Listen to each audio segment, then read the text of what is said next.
to the whole country. It's obvious to the whole country that there is a very serious problem in our examination system. This is not just a question of NEET, it is in all the major examinations. Now, the minister has blamed everybody except himself, right? I don't even think he understands the fundamentals of what is going on here. आप प्रश्न क्या है आपका? आ रहा हूं sir ये मैं question को सेटअप कर रहा हूं। इसलिए प्रश्न पूछते हैं। ये the issue is that there are millions of students in this country who are extremely concerned at what is going on and who are convinced that the Indian examination system is a fraud. That is what is at stake here. Millions of people believe that if you are rich and if you have money, you can buy the Indian examination system. And by the way, and this is the same feeling that the people in the opposition have. And that is why we are asking some very simple questions to Honorable Minister. Number one, as this is a systemic issue, what exactly are you doing to fix this issue at a systemic level? Yes. That's the first question. Okay, question में चल रहा है अभी। Please. अब मैं मंत्री जी मैं एक बार बोल दूं इस बात पे। चलो मंत्री जी आप शॉर्ट में जवाब दो, फिर मैं बोल ही देता हूं। आज आप शॉर्ट में जवाब देना। अध्यक्ष महोदय, मेरे जो शिक्षा है, मेरे जो संस्कार है, मेरे जो सामाजिक जीवन है, मेरे को मेरे राज्य की, मेरे सूबे की जनता की स्वीकृति मिली है। मैं किसी की, मेरे बौद्धिक और मेरे संस्कार की सर्टिफिकेट मेरे को सारी सदन में किसी से नहीं चाहिए।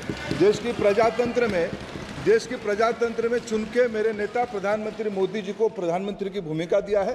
मैं उनकी निर्णय से यहाँ उत्तर दे रहा हूँ सदन को। बाकी ये कहना चिल्लाने से सच झूठ नहीं हो जाएगा साहब। ये जो कहा गया देश की अभी की एग्जामिनेशन सिस्टम रबिश है सर, इससे दुर्भाग्यजनक बयान देश की नेता प्रतिपक्ष का कुछ नहीं हो सकता है सर। मैं कठोर शब्द से इसको निंदा करता हूं।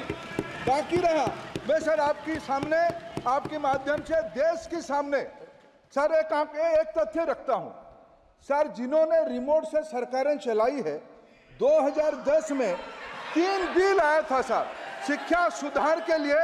उन्हीं पार्टी के नेता आदरणीय कपिल सिब्बल साहब 3 बिल लाए थे। उसमें से एक बिल था एजुकेशन, उसमें एक बिल था prohibition of unfair practice bill 2010, जिसकी उद्देश्य एजुकेशन इंस्टीट्यूशन में माल प्रैक्टिस को बंद करना।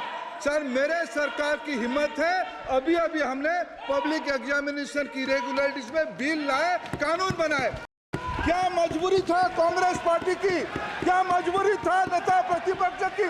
उन्होंने उस बिल को उल्टा किया, किसके दबाव में उल्टा किया?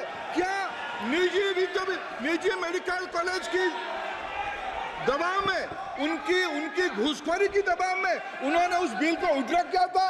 सच सुनने की सामने है।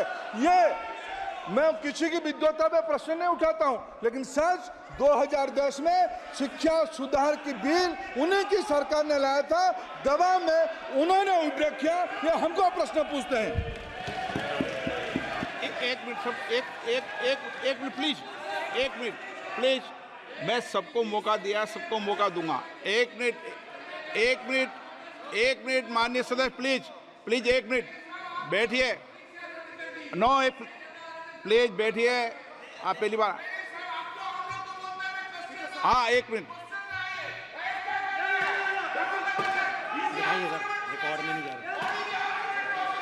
कल्याण जी प्लीज, कल्याण जी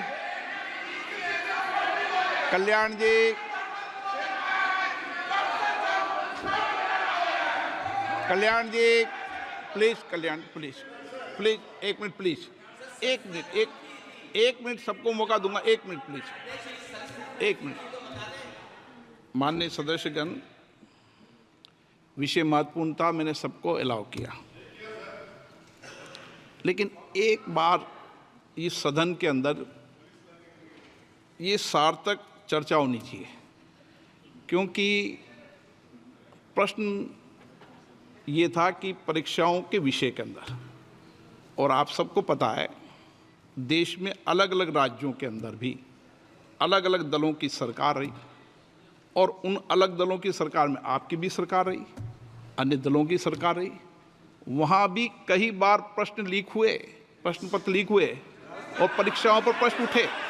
मेरे सवाल, एक मिनट मैं बता रहा हूँ जिसको, आप पूरी बात सुनिए मेरी। मेरा कहना ये है कि हम और उन एक मिनट प्लीज बैठिए, एक मिनट नीट नहीं सारी। हमारा सवाल ये है कि हम यहाँ इसलिए चिंता के लिए बैठे हैं कि भविष्य में हमारे विद्यार्थियों के भविष्य पर कोई विषय न उठे, इसलिए किस तरीके का मैकेनिज्म डेवलप करें, परीक्षाओं का क्या बेहतर सिस्टम डेवलप करें, इसमें सबके सुझाव आए ताकि भविष्य के अंदर, और उसके लिए जो उत्तम सुझाव हो सकते हैं सरकार भी उस उत्तम सुझावों को मानेगी। एक मिनट, लेकिन हम अगर सारे परीक्षाओं पर सवाल उठाएंगे तो कई राज्यों में कई दलों की सरकार है जो परीक्षाएं आयोजित करती रहती है। हम सारी परीक्षाओं पर सवाल उठाएंगे तो जो बच्चे उत्तीर्ण होते हैं उनके भविष्य पर और भारत की परीक्षाओं पर, भारत की शिक्षण व्यवस्थाओं पर, पूरे विश्व में एक बहुत गंभीर असर पड़ेगा, जो सदन की चिंता का विषय है। और इसके लिए सभी राज्यों ने अपने अपने यहाँ कानून बनाए, संसद ने भी कानून बनाए।